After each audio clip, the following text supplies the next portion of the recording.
Hi everyone, welcome to my channel where I share my experience, my knowledge of understanding of what I've gone through or what I've learned, how I've discovered to deal with things that have been either affecting my life progress or how I've worked towards improvement in my life.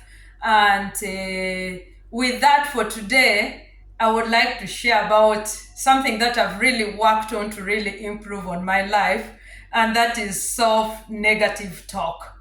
I've written some points down that I really want to focus on the areas of where I really see self-negative talk really has been affecting me, and I had to really work towards um, speaking positively and choosing how to address situations that come in my life to help myself move forward and also see myself with compassion and have mindfulness around the things that I do in my life every day. So, with self negative talk, it's always the internal dialogue that we have inside us, criticizing ourselves, discouraging, and being judgmental towards ourselves.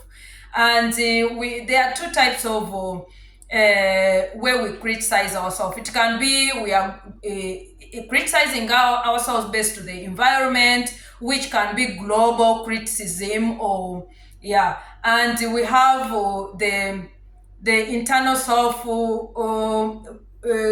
criticism, which we are so specific to ourselves. We specify the way we criticize ourselves, and this affects our progress or our development in our lives.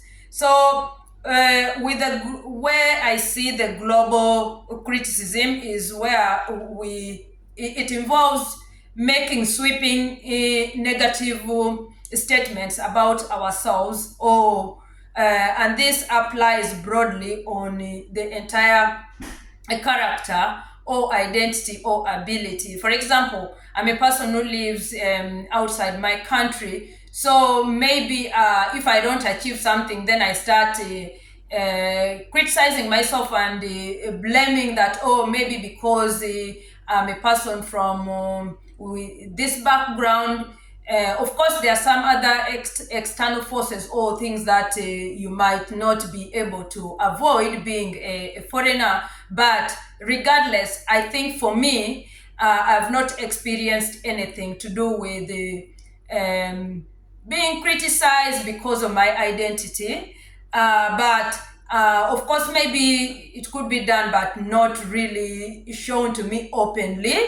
But the self negative control, self negative talk that we usually do is like, oh, I'm not among them, or they're the lucky ones. Then you think globally, and you avoid to try to do things to see yourself in a positive way, like, no, I can make it, you pushing yourself towards making a progress.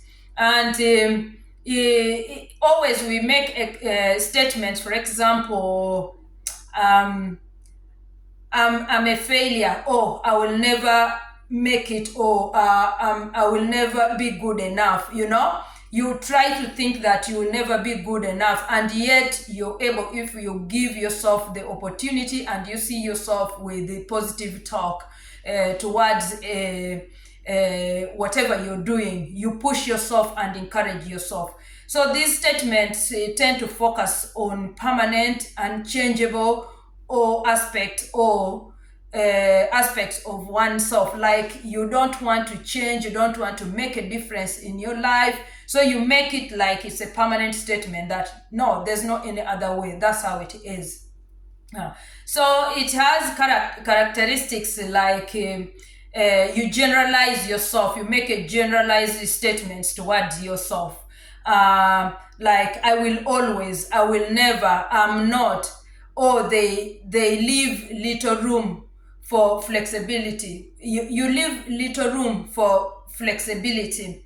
Yeah, like you don't see yourself with compassion, there is self negative worth or low self worth, that you see yourself as very low, you're not worthy.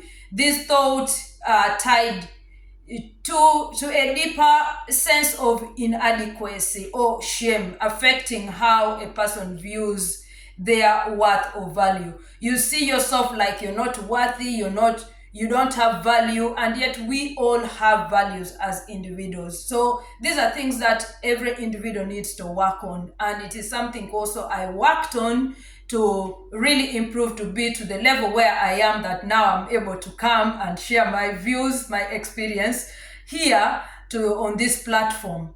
Yeah, so there is a negative self-identity. The person might internalize these beliefs, viewing their entire identity in a negative way. Like you try to view yourself in a negative way, like you identify yourself in a negative way.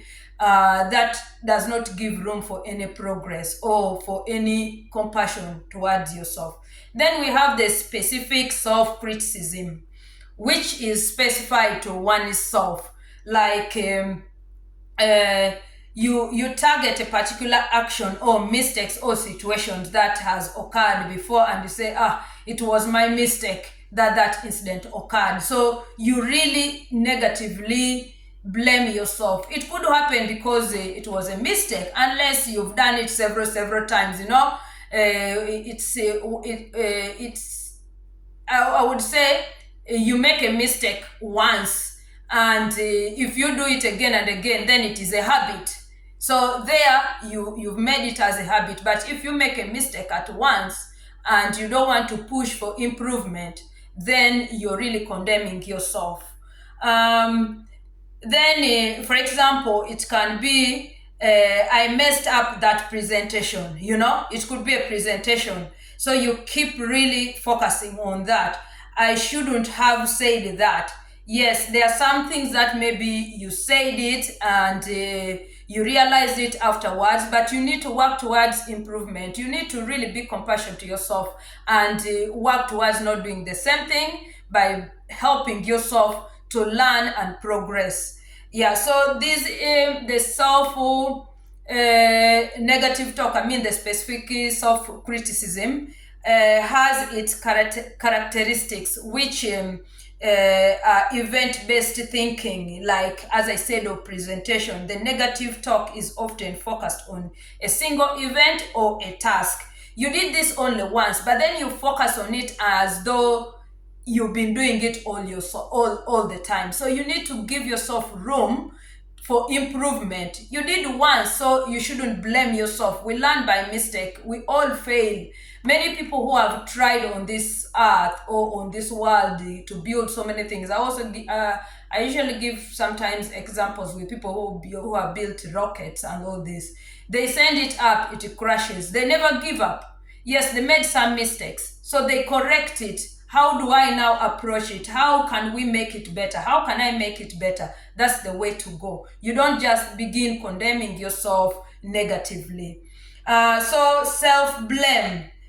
So you find that people blame themselves for the outcomes or even a situation where factors played a significant role. It could be the factor. It could be a situation whereby maybe you were supposed to do this thing and the weather spoiled it. It could be something you are going to do it outside, and all of a sudden it rained. Then you start blaming yourself. Oh, I'm the one who chose this day. Or why did I choose it? Didn't I think of the weather? Or this and that. Then you start blaming yourself, and you focus on that. You need to see things beyond that. You need to analyze, assess, to make yourself really avoid condemning or self-negative talk towards yourself. Then there's fear of failure. I think I've talked about fear of failure, which also leads to anxiety around future performance. Like, you're like, no, I don't want to do it again. I will fail next time if I do. So you develop anxiety about it. Approach it.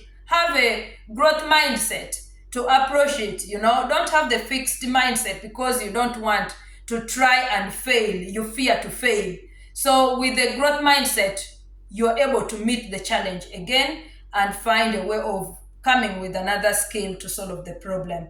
So, people with individuals who feel constant pressure to avoid making similar mistakes. So they are always fear of failure because they fear to make the similar mistake. So this is what I wanted to share today about self-negative talk, which is something also I had to work on. Like I would say, the one thing that I really, this example I really have to give it, that I had self-negative talk about is taking driving test in Norway is not easy. I've talked negatively about myself because I've taken this test, I think, like 3 times. And I talked negatively. Am I dumb? Am I what? I really condemned myself. But now I've learned to work upon it after knowing that it's not only me who is failing this. There are people who have taken this driving test over even 20 times. I've had 10 times they have not given up. So I'm like, oh, I'm not alone. And these are people who work in offices. I remember one of my bosses one time told me when I had just been taking the test, and then I went to him and told him about it, and he said to me, Alice, don't mind. Maybe God has hoped you are going to cause accidents and people die. So don't criticize yourself. Don't break down. We instead started laughing, and since that day, I keep remembering that. As sometimes I just remember and laugh and say, yeah, maybe he had a point, that maybe God is just saving me not to crash and kill people, to avoid getting the permit. So I really condemn. That is something that psychologically has tortured me. But right now, I don't blame myself. But it's just because I've not given myself now the opportunity to go for it. And I'm sure this time if I go, I'm going to get the permit. But I had serious self-negative talk about that permit. First and foremost, you have to take the theory, which you have 45 questions. And you have to only fail 7 questions. If you fail more than 7, you have not passed. Then that part is done. Then you have to do the driving and take the driving test, whereby you're driving, it has to be environmental friendly. You have to not overspeed, and if you overspeed, it's not acceptable. If you drive and the speed is below the speed limit, then you're causing traffic. So you're just like in the middle there. So these things have really tortured me mentally, and I felt like, Alice, am I this dumb that I can't do this? Certain things I can do really, and I've studied and I'm still studying and I'm able to pass the exam. But what about this? Because the questions are very tricky. For example, when it comes to theory, they are really tricky. You can find only one word like this, that makes it different from the alternative answers that you're answering, that you're going to choose. So you have to be very careful. They are very tricky. It's so like they play with your brain really psychologically. And when I go there and I do it, there was a time I went and I failed 8 questions, and I'm like, Alice, it was only 1 question for me to pass. And I'm like, oh God, what happened with me? I felt so disappointed and started criticizing myself. So those are the things that we do to ourselves that really bring us down. But this time I'm going to work towards it. I'm just still giving myself a break. I developed fear of failure, anxiety, because I thought about if I go there again, I'm going to fail. So that is fear of failure. So this is a living example I'm giving with what I went through and developed self-negative talk about myself. But right now, what I'm doing is that I have started to have self-compassion, mindfulness, and reconstructing cognitively.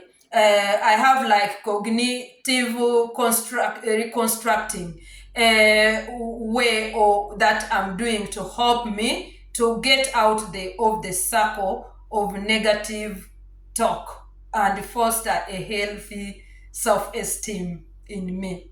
So this is what I wanted to share today. I hope somebody gets to learn and relate with. Comment and let me know if you've really learned something, or this is something you relate with. Then you know you're not alone and you're able to really have compassion about yourself. So be blessed. Bye for now.